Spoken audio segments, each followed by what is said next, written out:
About to try cutting a plank 20 feet long down this big piece of pine that I have here, and I'm hoping this winter to use that as a sign up above my two gatehouses, sort of like a Mexican style ranch.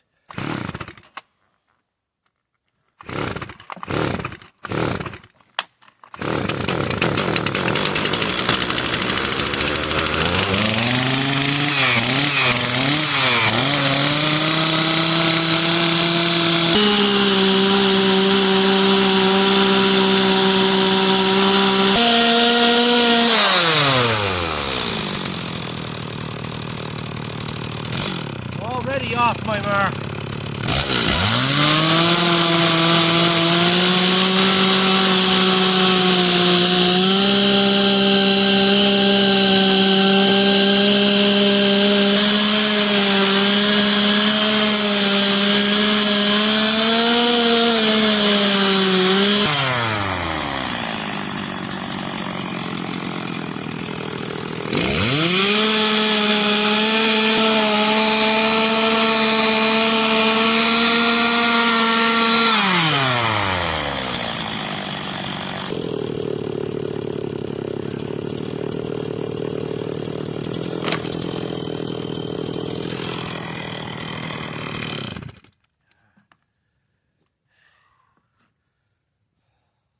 Cool down after that.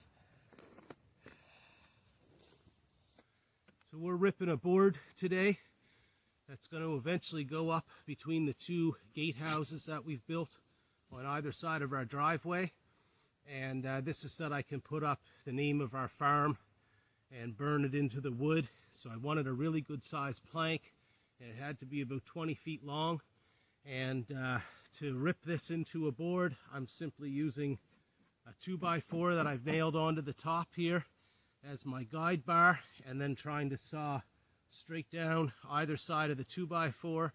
It'll give me a plank 3.5 inches wide in the end by 20 feet long. So far this has been going really well. It's obviously really a lot of work on the chainsaw to keep it running like that, and I'll have to sharpen it quite a bit through the process. But I've already sheared off a fairly straight looking face here down the first 1.5 feet. As I go, the diameter gets smaller and smaller on the log, so it should go a little bit easier as I go along.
My first attempt at milling lumber seems to be going pretty well.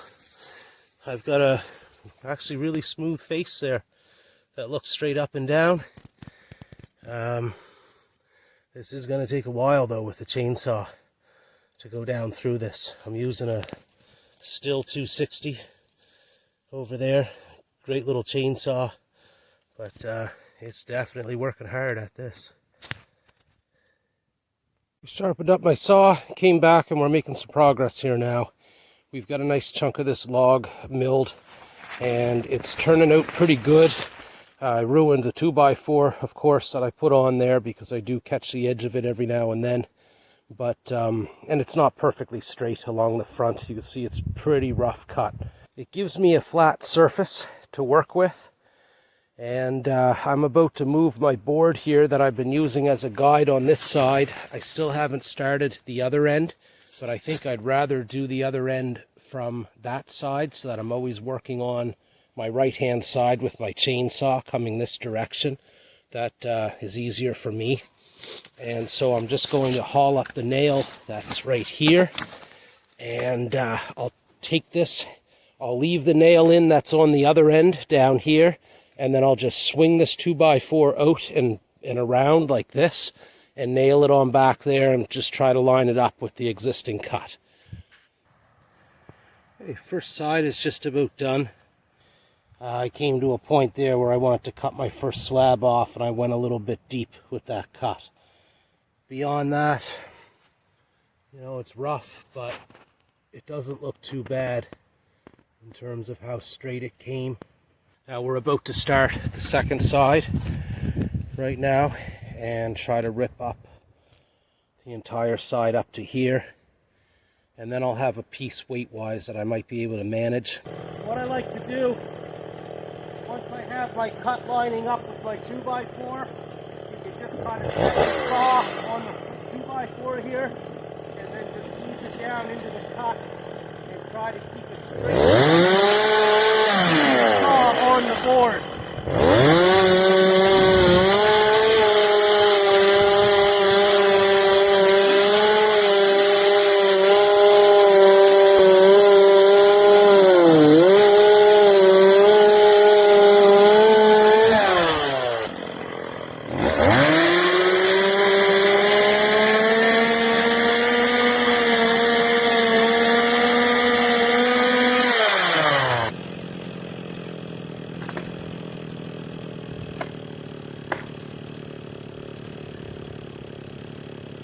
Slab off. Right, I just got this slab off here. I just wanted to show this. This, I believe, is what happens when you leave the bark on your logs with these softwoods. There's some kind of a pest here that gets into the wood and burrows down into it and puts holes all through your lumber. So you have to remove your bark off your logs right away if you want to preserve them, or else this is what happens is these things get underneath the bark. I might be able to actually get something out of there. Let's see if I can find something to jab in that hole there. Okay, so we're gonna have a look in here, and there's the culprit right there.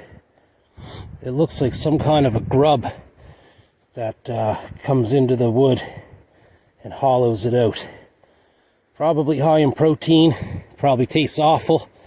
If you watch any Survivor Man or Les Stroud, I don't think these things are very, very good to eat. There's another one there. Pretty interesting. So again, those there will ruin your log if you leave your bark on. Take the bark off and those things can't get underneath it and start worming their way into your wood and doing all this damage to your log. Should I try eating it? Oh, shit. We're pulling a Survivor Man here today on the show.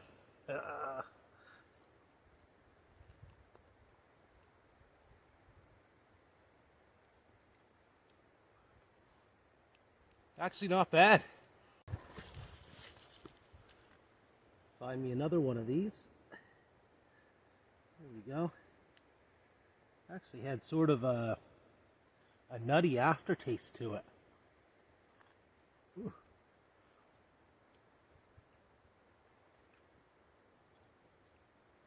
Yeah, tastes like some type of a peanut or something afterwards. So these kind of grubs here in my pine tree aren't too bad. Got our stack there for today. We've got to get back to this. I'm going to turn this board around now because we've got it ripped right down to the end here. So using this as my guide, you just haul up on this spike and then we'll twist this right around. I just don't want that first nail to come out. I got a lot of stuff here in my way. don't want your blade turning when you put it down in your track. It might jump back on you. So fit your blade in first. Keep a firm grip on it. Line up with your board.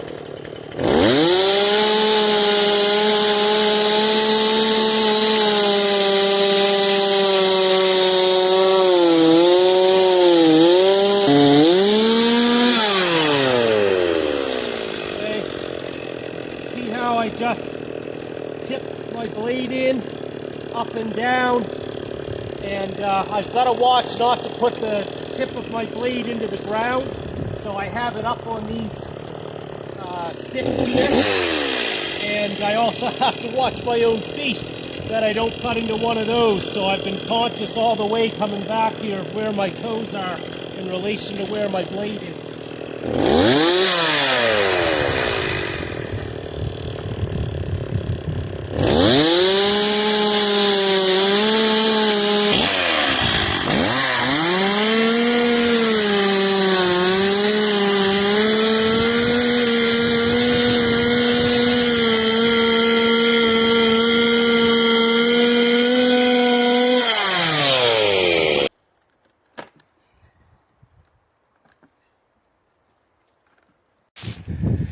Just came to the end here. You can see I've got a fairly even 2x4 width plank running out of this pine. This is the last slab on this end here. So we'll pull that off. A little bit uneven. In one spot there I could see I gouged into it a little bit here at the end. So it's not going to be a perfect job for sure. But let me get these slabs off and the 2x4 off the top, and we'll take a look at it.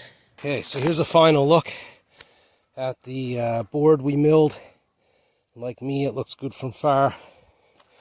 But now, when you get up close, there's quite a few imperfections in it where the saw blade gouged into it. We've got a lot of those grub holes throughout this. So I should have obviously taken the bark off this a lot sooner. My final thoughts on having milled this is that it's really not worth it with a chainsaw. I know there's better setups you can get for a chainsaw with probably different blades, and you can get chainsaw mills, but the blade is just so thick on a chainsaw that it takes a long time to cut down through it. You have to sharpen your blade over and over again, and all in all, like, it's just not efficient for sawing your own lumber, and it's still, you know, it's adequate for our project. We're just making a sign to go across our driveway over the winter. We're going to burn something into this to make it, you know, like a ranch, and put this up over our driveway. So it didn't need to be perfect, but if I were to build out of this, there's no way that this would have been adequate. There's just way too many imperfections, and you know, it's just not even enough to go and mill these out. It would take way too long to do it. And so if you're planning to make lumber out of something, you want to get yourself a proper mill.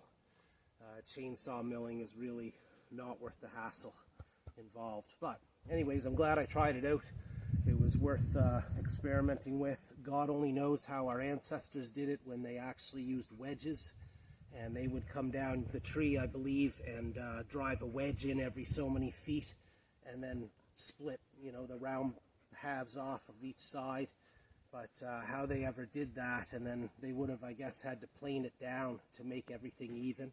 Would have been incredibly labor intensive to make lumber by those methods. And like I say, even with a chainsaw, this is not efficient enough to make it worthwhile to saw up trees. But when you're doing a special project, it's not so bad to do it once. Anyway, time to move this thing now. And now that we've got all of that off, the weight's manageable, we can get this up. And I've got to come back down it with the chainsaw and cut those branches off. And then we're going to take this out of here. And this winter, we're going to put our letters into it and wood burn our sign for our farm going down the front of this. So you try to find the balance point, and then you can get it up on your shoulder.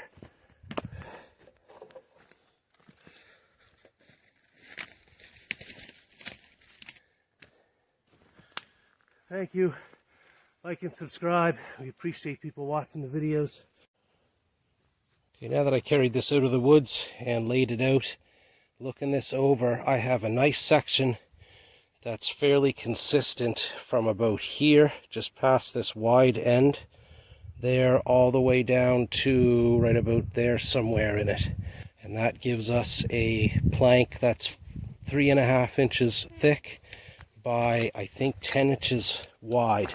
If we go across here with the measuring tape, yeah, we're at a pretty consistent 10 inches.